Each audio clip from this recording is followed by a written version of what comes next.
Hello, everyone. This is Elizabeth Preston, And I'm Sarah Adams, and you're listening to the Writing Docs podcast, where we discuss how businesses can help their teams to become better and more confident writers. If your team needs help achieving positive writing outcomes, then contact us at 877-249-7483 or email us at info@hurleywrite.com.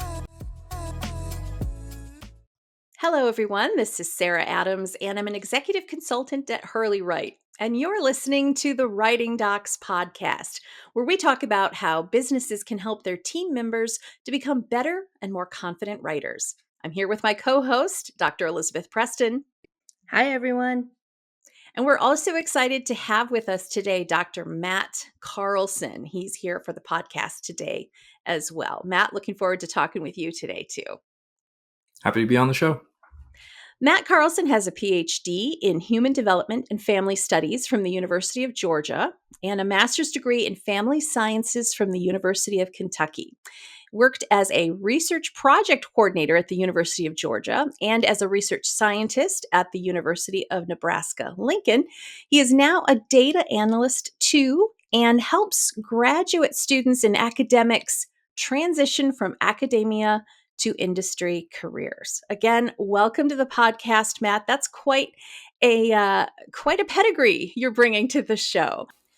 We're very excited to talk with you, Matt, about how you help graduate students and academics move into industry jobs and how managers and business owners can actually help set them up for success. And by industry, we're essentially talking about private jobs not housed in academia. But first, as I just described, you have an academic background, and it's mostly in family sciences and psychology. So I have to ask, how did you find yourself working in quantitative statistics as a data analyst, working for a major healthcare company? That's a great question. And thanks again for having me on. My journey to where I'm at now started over a decade ago when I really just wanted to save the world. I felt like it was my life's goal to become a therapist and help people. And so to do that, I knew I had to get a master's degree. So I went on to get a master's degree in family science, in couple and family therapy was my emphasis. Worked with people as a therapist in training and felt like I wanted to, as it was pitched to me at the time, scale up my impact on the world and basically become a professor of clinicians, teaching other clinicians how to do the craft of therapy. So I went on to do a PhD, and in the middle of that, wrestled with the act of being a therapist. And I grew so much as a clinician, and I think that it's hard to say that being clinician wasn't worth it. I think it absolutely was worth it, and it was a privilege to work with people, but it wore on me. And when I became a father, I knew it was probably time to put up my therapy hat. And research was really the thing that I'd grown to love during that time, and I wanted to become an academic researcher. So that's what I set out to do as I was finishing my dissertation, and I did get a job as a research scientist doing program evaluation in kind of the same space that I'd worked in clinically, which is children and families involved with child protective services, and did that for about 2 years. And then right before the pandemic, had basically reached a point in my career where I wasn't living close to family, and I knew I needed some kind of a change. And that was really the impetus to leave and go to industry, was the fact that I lived so far away from family. Well, and your background shines through. I mean, before the show, we were talking, and I was sharing very openly with you about things that have been happening in my life and career. And so it's also going to be sort of a natural fit that people listen and you share. And I think you've been able to do that as you try to help others on the side. Tell us a little bit about that. Yeah, I frankly didn't know anything about industry when I left my academic job. I just knew I wanted to move home. My wife's family is here. My family is here. And so I submitted my resignation not knowing anything and came home, tried out some part-time side hustles, some part-time work, and really tried to get a sense of like, what do I want to do next? Because I really just didn't know what the options were for PhDs. And eventually I chatted with a friend of mine who had gone industry right after finishing her PhD. And she told me about all these different career options that were available to people like me. And so I began exploring that, jumped on the job market for a little bit and had a really bad job search experience. And then waited about 6 months, did a lot of prep work to get ready for the job market, hopped on, had a great experience, got a job, and I'm still at that job today. And so I've been creating content kind of about that process ever since I knew I wanted to become a data analyst. Matt, you said that you had an awful time at the job search the first go around. Why do you think that was? What were some of the challenges you were facing in transitioning from academia to industry? Absolutely. I don't think I'm anything particularly special. And I think my story is actually a very common one. And when I decided to go industry, I essentially said, I know how to do all this research.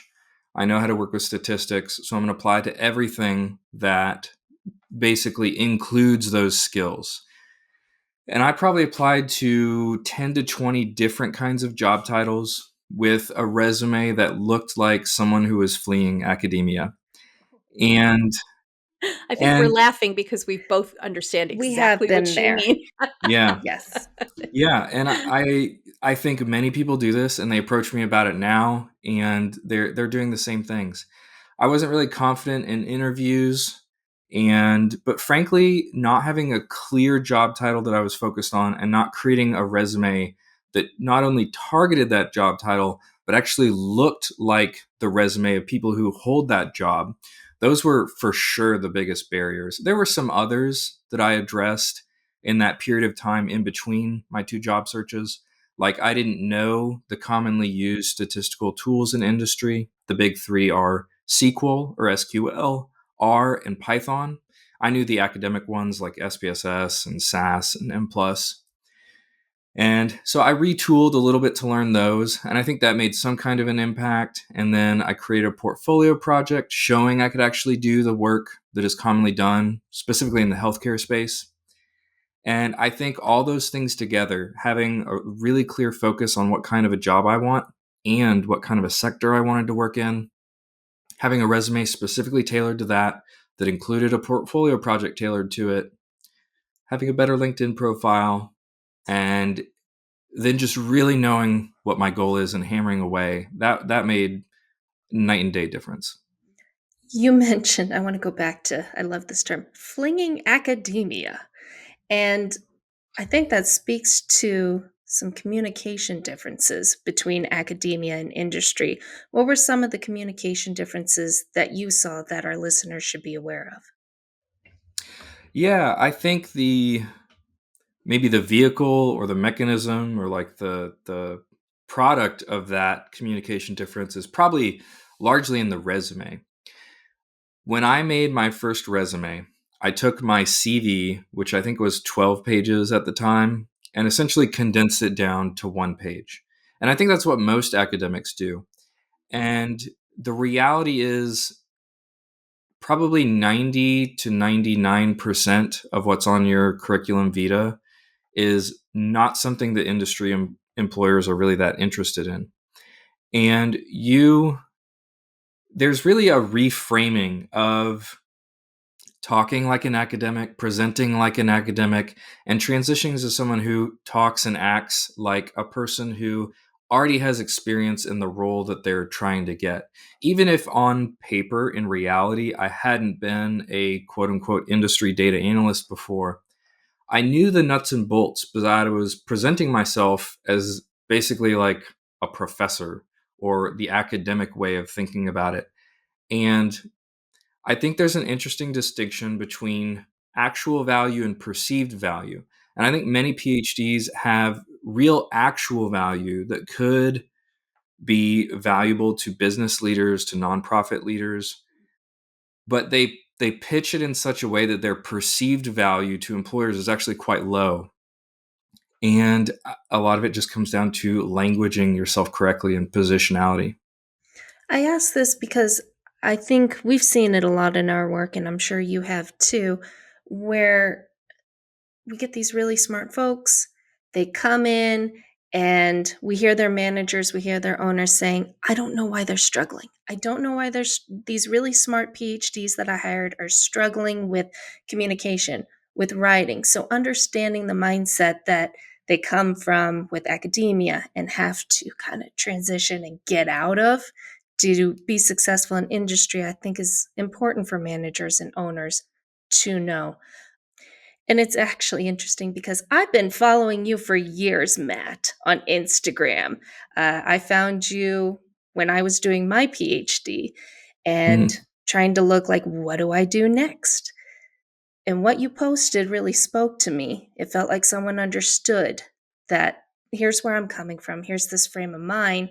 Why am I struggling with industry? I don't Yeah. understand. I'm used to getting the 4.0 GPA. I'm used to being praised with stuff, the awards. And then industry's like, no, try again. Yeah. So part of this mental shift that you've talked about is, can you talk more about that? What are the details of the mental shift? It sounds like part of it is making sure to put value, actual value, at the Mm. forefront of your communications, at the forefront of the documents you produce. In academia, we start off with, here's the background, here's how my research fits into the whole wide world. That doesn't really fit for industry. Is that kind of what you've seen with the mental shift that has to happen? Absolutely. And let me pitch you maybe like a metaphor or an example, and then I can drill down into resumes specifically. Whenever you're creating content, there's kind of two ways to create content. One way is to create general content that a lot of people can appreciate at a shallow level. The other way is to create deep content that a very niche audience will appreciate at a deep level. And I think most content creators, when they get started, me included, they want to be everything to everyone. And the reality is, you're going to get no one's attention because you're bland, you're general, you're not speaking to a specific audience. And one of the things that I've seen with my account is that, specifically on Instagram, is that the more focused I got, because again, I'm an ex therapist, I'm a bleeding heart. I want to help and save everyone from their pain. and but the more focused I got on, like, this is the specific issue that I can help you solve. That's, you feel trapped in academia, whether you're exiting your PhD program or you've been a professor for over a decade, you can get a non-academic job, and here's how to make just that little switch over to industry. The more focused I became, actually the bigger my account grew, because people want that focused voice, that focused thing that you're giving to the world. And so let me maybe step back and into resumes. Too many people create a very generic resume that essentially says, I was a grad student, maybe I became a postdoc. These are the duties that I engaged in. These are the guest lectures I did. These are the poster presentations I had. Here are the names of all the journals that I published in. Here is the one time that I helped in this lab, which was associated with this project. It's just way too much irrelevant information. And to be able to get the attention of a recruiter who, on average, is going to spend like 6 to 8 seconds looking at your resume, you have to speak to that like one person, that one audience, and only speak the things that have relevancy to it. And so whenever I created my resume for my second job search, I took out the poster presentations. I took out all the awards. I took out all the grants submitted. I took out all the duties that I had done that were not directly related to data analytics, because I think there's value in delivering correct information. There's also a lot of value in delivering relevant information. And it's not always the fact that you don't have meat on the bone, so to speak, that sends recruiters and other people from whatever you're trying to communicate. It's oftentimes the fat or like all the irrelevant things that they have to work through to get to the meat. People just don't want to do work. And that's true in a resume, and that's true in a journal article, and that's true when you're sending an email. And so the more succinct you can make it, which is ironic for how long this rant was, the more people you're actually going to reach, and those people will see you as relevant for whatever it is you're trying to do. I love You, that. yeah, you've spoken to a lot of the things, a lot of the problems that we hear business owners and managers come to us with PhDs. They're giving us irrelevant data. I don't want all Mhm. this junk. I want concision. I want focus. I want them to focus on one audience instead of everyone and their dog. So it's interesting that that kind of frame set, that sort of mindset is from the beginning, and it's directly because of academia. And that's Mhm. something that owners have to help academics transition out of as they move into industry.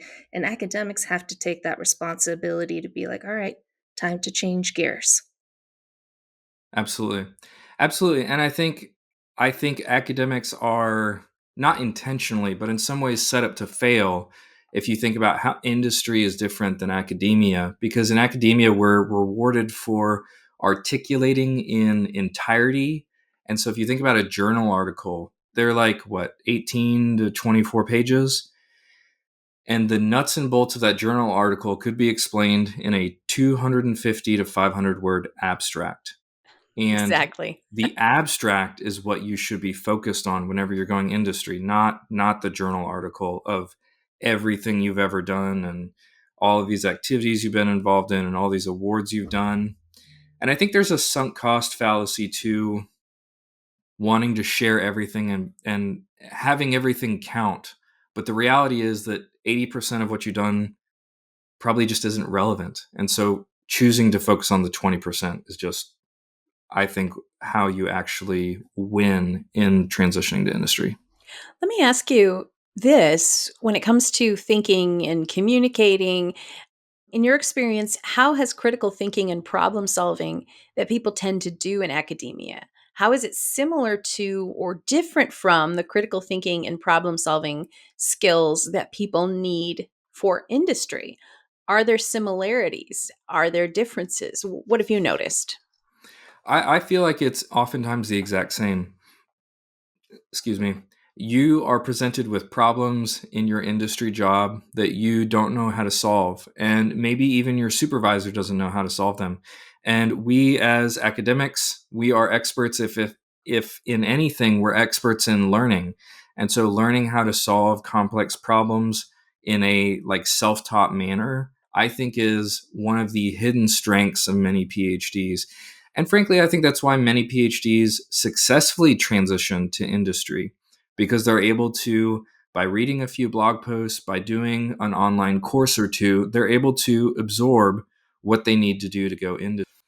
I like that, saying that PhDs know how to learn, and I think that is a huge job skill. You know, we talk about soft skills being needed in so many industries these days, and how technical skills are wonderful, but what about those soft skills? And I think those soft skills can include critical thinking, problem solving, mentorship. We see that a lot in academia, and I've been doing a lot of research on mentorship, empathy, emotional intelligence in the workplace. When you moved from academia to industry, did you receive any of that support from your employer when it came to making that transition, figuring out how to communicate in your new industry, writing within your new industry? Did you receive support that you might see in academia, or was it just this, hey, okay, I'm got to get in there and figure it out myself? Absolutely. I think I received support to the degree that I asked for it. And I think that's an interesting part of industry, is that everyone's moving and doing things and working on things. And they're pursuing whatever the bottom line or the end product is for their specific department or team. I perceive that PhDs get a lot of grace. And frankly, there's actually a lot of PhDs who've left academia, or people who didn't get their PhD. They entered grad school and then they realized, hey, this is not for me. And so they switched over to industry. And I think as long as you're teachable, as long as you're willing to learn, then people will help you go that extra mile. And I think even before that process, when I first went on the job market, I think I told one person that I was looking for a job. And like I said, that didn't go very well. The second time I went, I networked with quite a few, at least half a dozen, if not more, PhDs that were in roles similar to the one that I was looking for. And actually, even those coffee chats, those video chats like by Zoom, like this, those taught me the language that I needed, the differences between academia and industry. We might say interdisciplinary in academia, meaning we're working with, people from other disciplines. Whereas in industry, we might say cross-functional or cross-collaboration, talking about working with teams and other departments. Even those things, the fact that we would call it like a query in industry instead of, conducting research in academia. Little nuances like that can help you develop the lingo of industry even before you get on the job market. And the way to do that, in my opinion, is to network with people who've already made that leap. That's great advice. And I think that ties in with what is needed in industry. People who are willing to learn, people who are willing to grow. Now, it sounds like you had a pretty good experience. Is there anything you wish you would have done differently making that transition? Support you wish you would have had, skills you would have beefed up before you made the shift? That's a great question. And I think it depends on how far back I'm allowed to rewind the clock. If I could go back to grad school, I wish I would have focused on the statistical tools that are used in industry. Like R is one that's becoming more common in academia. But if you learn R, that makes you very appealing to industry employers because R is one of the big three used in data analytics. Another thing I probably would have done is done a internship for a company. That's becoming a lot more common these days. As a grad student, you could get course credit for it and then go actually get experience working at a company. I think some of the other things that I could have done were leave academia sooner when I knew that I wanted to get out. I probably could have looked up some kind of course or like group coaching on how to actually make the transition. But frankly, I think a lot of that can get fixed simply by networking with people from your field. And then once you figure out what kind of a role you want, people in that specific role who've come from your field. And there's a lot of informal mentoring that occurs, often on LinkedIn. There are some other places, but LinkedIn is a really big one for PhDs. You said something interesting, Matt, where you said, I was given as much help as I asked for. And I think that's important for business owners, managers, as well as PhDs going into industry or other graduate students, academics going into industry. It's okay to ask. No one's Yeah. going to think that you're less than, no one's going to think that you're not smart anymore. Rather, people are coming with open arms and saying, yeah, let me help. And for managers and owners, it kind of sounds like kind of school your folks in the language that you use. Don't expect them to come in and already know you're supposed to use query instead of research. And if it also means that you don't have time to mentor or provide that support for your PhD or your graduate student or academic, then look at other options at coaching. Hurley Write has some online courses that are self paced that include coaching, something like that, where they can get the feedback. You can get tailored feedback, but you don't expect these new folks to come in and already know what you want them to know and be mind readers, because I don't think anyone's mind readers, even if you get Yeah, super smart people like PhDs. Even absolutely. mind readers. Absolutely. And I think, frankly, anyone transitioning to a role is going to go through some period of like needing to learn and figure out how this role is different, whether that's you're changing sector from like marketing to healthcare, or you're just changing from one company to another like company. There are all sorts of things that are different. And frankly, I think most companies expect that they will probably not get the full return on investment of hiring you for at least 3 to 6 months. So, and I think PhDs are so teachable that if you present as teachable and that you know the basics of the job and you're friendly, that's really the majority of the check boxes that recruiters and hiring managers are looking for. Well, in light of all of this experience, you have done a lot of different communicating with a lot of different groups of people. And one thing that we've noticed is that, there are common languages in common industries. We all speak our own language. When I worked in broadcasting, we had all these terms. Academia, we have all these terms and phrases and everything. This can sometimes cause miscommunication. So, Mm, what's your number one rule for clear communication? that's a good one. Number one rule, specifically, excuse me, in the workplace In general, maybe. You can give more than one if you in want to do general. workplace rule and you want to do life rule. Yeah, I think knowing your audience and knowing how your audience wants to be communicated to, I think is really what a lot of it comes down to.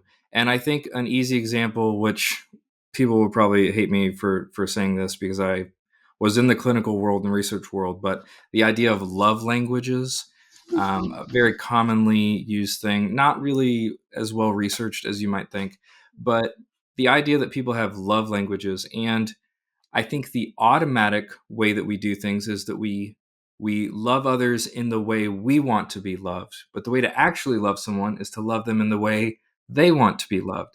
And so it's getting out of that internal mindset of like, I am the normal person, and getting more into a state of empathy and seeing where other people are coming from, and then just like filling in the gaps for them.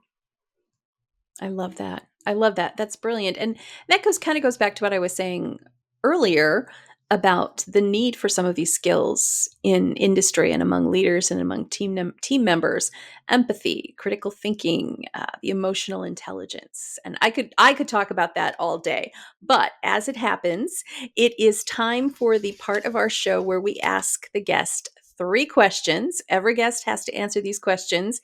And are you ready for that challenge? Absolutely. Okay. All right. So here we go. I'll let Elizabeth do a drum roll. What is That's a terrible drum roll. Someday that we're was a going to get a terrible sound effect. Someday we're going to get a sound effect for that. Not today, maybe but Right on. someday. maybe the next season, right? Mhm. All right, Matt, what is one thing that you wish you'd been taught about writing and communicating that would have made your professional writing life a lot easier? Hmm. I think one thing specifically about writing that I wish I would have embraced sooner is to write every day. And I think many grad students and academics do kind of like, binge writing where you finally get that like afternoon. And so you write for like 2 to 3 hours, you pump out as much as you can, and then you put down that document for a couple days and then come back to it then. But time and time again, the way to actually do it is to write typically every morning, unless you're a night owl, or write every night. But to whatever document you're working on, whether it's a book or a dissertation or a blog article, returning to it daily and putting in the daily incremental push, I think that actually creates a much better product than binge writing. I like that. I am guilty of the binge writing. I almost wanted to interject and say, "Have you been spying on me?" Especially in my last semester of doctoral classes, doing a Yeah, lot of that. yeah. So I think that's really good advice, actually. And it doesn't have to be 3 or 4 hours every morning. It Mhm. can be just little snippets of time. Great answer. Great Absolutely. answer. I think 45 minutes is a great amount of time to write. And the footnote I would add to this is the practice of morning pages, which is where you journal daily every morning for 3 handwritten pages, first thing in the morning when you wake up. For me, that kickstarts my writing brain. It allows me to put thoughts out there and just kind of like clear the slate for whatever happens next. And that is by Julia Cameron, I believe is the person who popularized that in her book, The Artist's Way. Swear by morning pages. Matt, do you do any sort of control of topic for that? You try to write on specifically what your work is, or it's just whatever comes to mind? No, whatever comes to mind. Julia Cameron, she's made the joke that it should have been called Morning Pages, Mourn, instead of it's actually Morn, because a lot of what she writes is negativity, like getting out negative thoughts or things that she's worried about. And the intention is kind of like a mindfulness, just like putting your thoughts out there on paper. And you're actually not supposed to go back and read them. Oftentimes I just throw them away. It's the act of doing it that clears your mind and gets you started in like a creative endeavor for that day. I love that. I'm gonna try it, and I will follow up with Absolutely. you on LinkedIn and let you know how it went.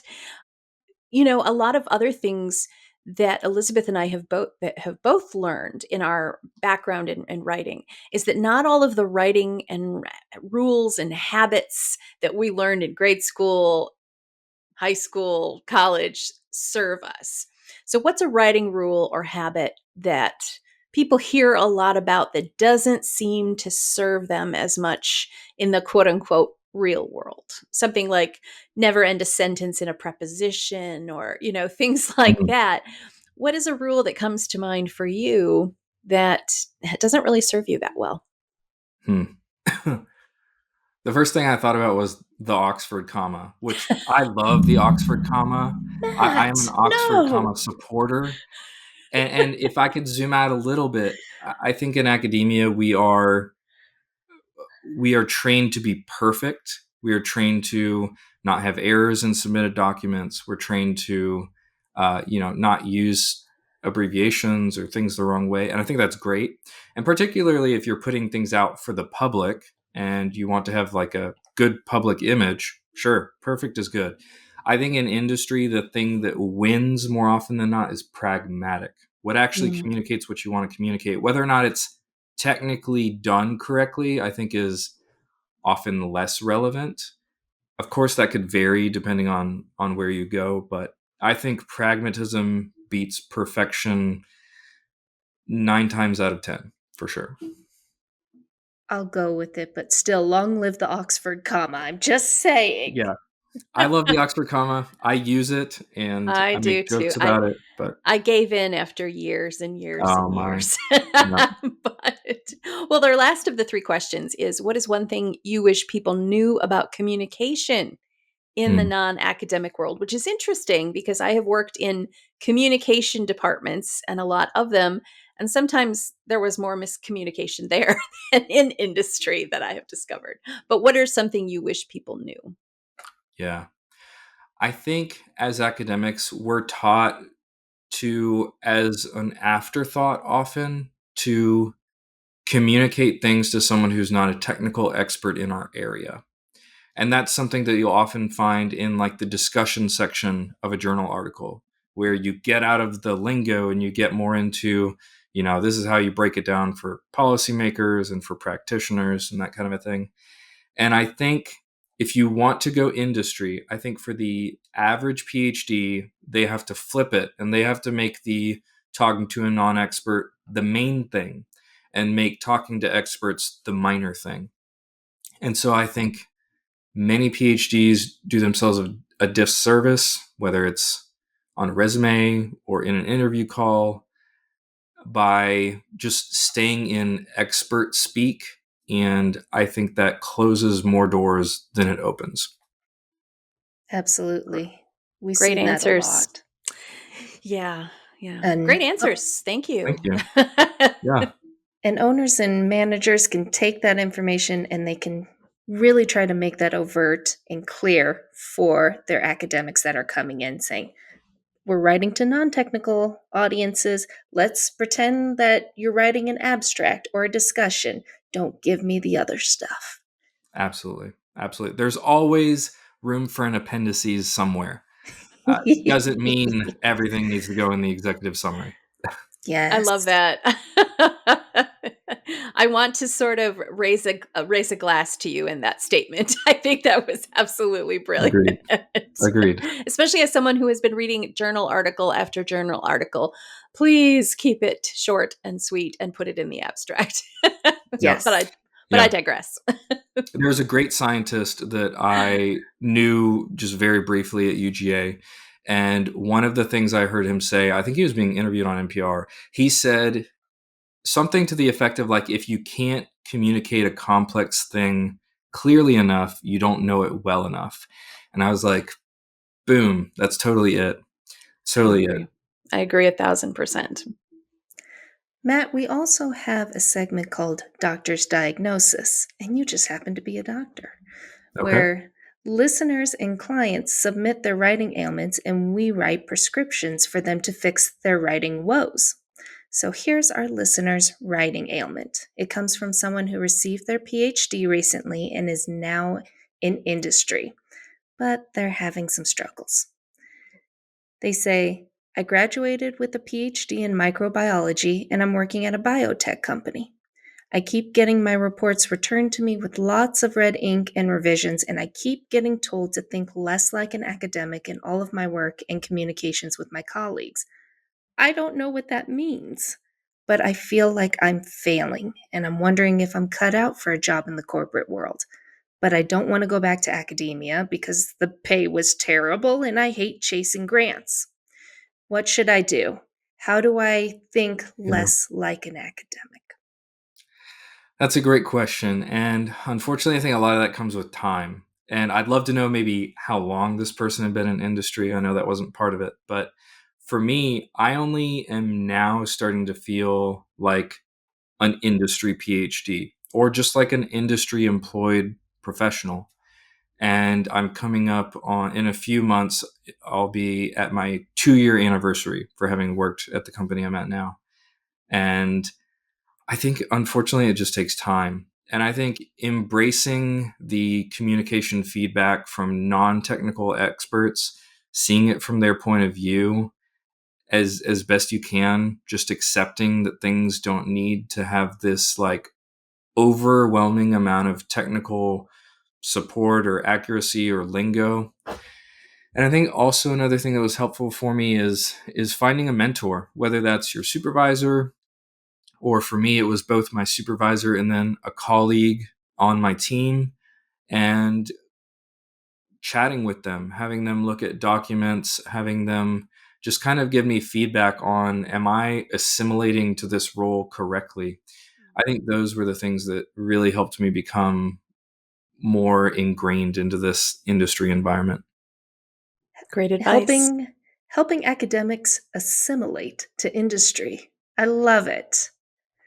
Yeah, Matt, how can people get in touch with you and learn more about your work and if they need help from you going into industry? absolutely. If they're interested in more professional style content, they can find me on LinkedIn. I should show up as Matthew Carlson, comma PhD. And then if you want maybe less professional content, you can find me on Instagram at Grad School Sucks. Super And funny.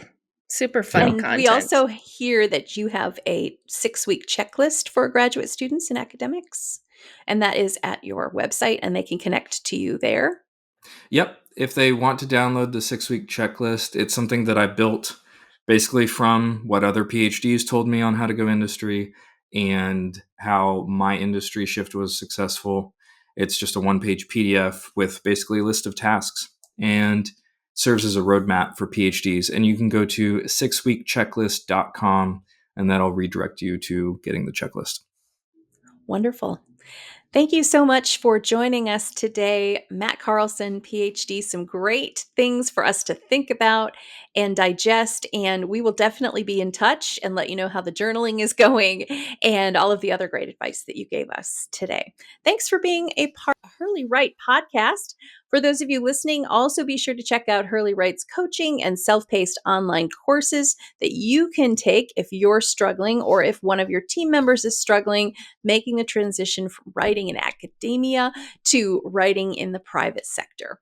This is Hurley Write's Writing Docs signing off for Elizabeth and myself. May your week be filled with good health and good writing. Thanks for tuning in, everybody. Hurley Write can help your employees learn better strategies to be effective and efficient writers. Hurley Write has helped numerous companies solve their writing issues, and we can help your team too. Contact us at 877-249-7483 or email us at info@hurleywrite.com, and one of our writing experts will be in touch.